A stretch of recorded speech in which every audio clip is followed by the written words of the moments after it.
শাকিব খানের সাথে কথা বললেই থাপ্পড় খেতে হতো। কার হাতে থাপ্পড় খেতেন অপু বিশ্বাস? মায়ের জন্য শাকিব খানের সাথে চুটিয়ে প্রেম করতে পারেননি অপু বিশ্বাস। অপু বিশ্বাসের মা বলেছিলেন, যদি অপুকে পছন্দ হয় তোমার, তাহলে অপুকে বিয়ে করে অপুর সাথে প্রেম করো। চলুন বিস্তারিত সবাই জেনে নেই। ঢাকায় সিনেমার এক সময়ের হিট জুটি শাকিব খান ও অপু বিশ্বাস। একসঙ্গে জুটি বেঁধে কাজ করেছেন ৬০টিরও বেশি সিনেমায়, যা কোনো নায়ক নায়িকার ক্ষেত্রে নেই। কাজ করতে গিয়ে প্রেম বিয়ে, এরপর বিচ্ছেদ করে তাদের। সম্প্রতি গণমাধ্যমের মুখোমুখি হয়েছিলেন অপু বিশ্বাস। সেখানে শাকিব খানের সঙ্গে প্রেম কঠিন দিনগুলো নিয়ে মুখ খোলেন তিনি। একটা সংবাদ মাধ্যমে অপু বিশ্বাস তার যেই পুরনো দিনগুলো এবং কষ্টের দিনগুলো নিয়ে মুখ খুললেন। শাকিব খানের সাথে ৬০টিরও বেশি সিনেমায় অভিনয় করেছেন, যা এই সিনেমা ইন্ডাস্ট্রিতে অন্য কোনো নায়ক বা নায়িকার ক্ষেত্রে সম্ভব নয়।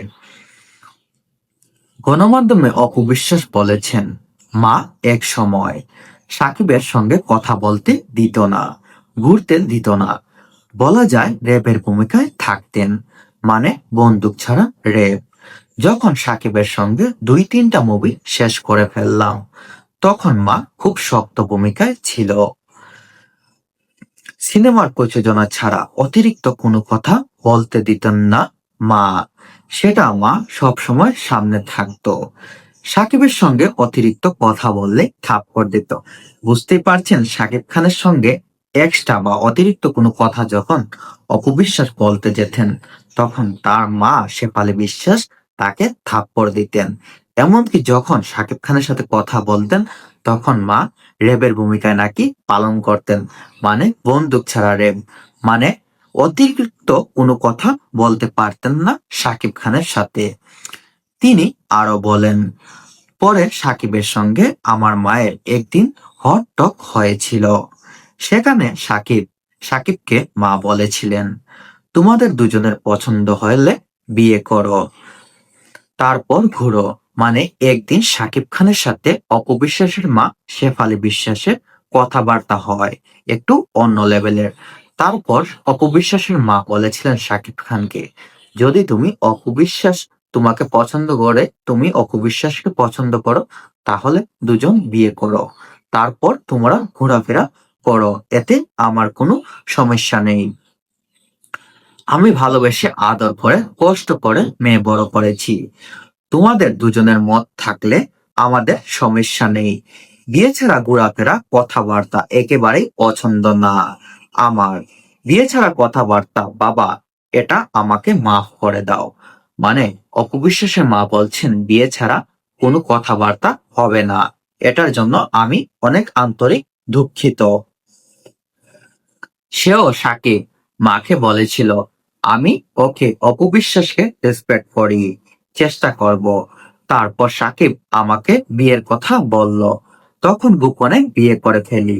বিয়ের সময় আমার বোন এবং কাজিন উপস্থিত ছিল।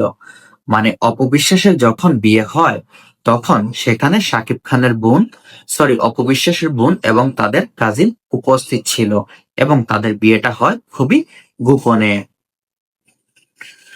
তখন আমি ভেবেছিলাম, মা যেহেতু বলল বিয়ে করলে সাকিবের সঙ্গে কথা বলতে পারবো, ঘুরতে সমস্যা হবে না, আমি মনে করেছিলাম বিয়ে করলে অন্তত ঘোরা যাবে, কথা বলা যাবে, মা আর ঝামেলা করবে না, এই ভেবে বিয়ে করে ফেলি। মানে অপবিশ্বাসের বয়সটা তখন অল্প ছিল। তখন অপবিশ্বাসের মা বলেছিলেন যে বিয়ে করলে তুমি ঘুরতে পারবে, তোমার কোনো সমস্যা হবে না। তখন তিনি এই কথা মাথায় ভেবে যাতে ঘুরতে পারবেন শাকিব খানের সাথে, তা নিয়েই তিনি বিয়ে করে ফেলেন। দর্শকের উদ্দেশ্যে অপু বিশ্বাস বলেন, বিয়ে করার আগে অনেক চিন্তা ভাবনা করে করবেন। বিয়ের পর এত ঝামেলা আমি আগে বুঝতে পারিনি, আবেগে বিয়ে করে ফেলি। মূলত সাকিবের সঙ্গে ফ্রি কথাবার্তা বলার জন্য বিয়ে করেছিলাম। অপু বিশ্বাস সবাইকে বলছেন যে বিয়ে করার আগে অবশ্যই চিন্তা ভাবনা করে বিয়ে করবেন, কারণ বিয়ের পর অনেক ঝামেলা আছে।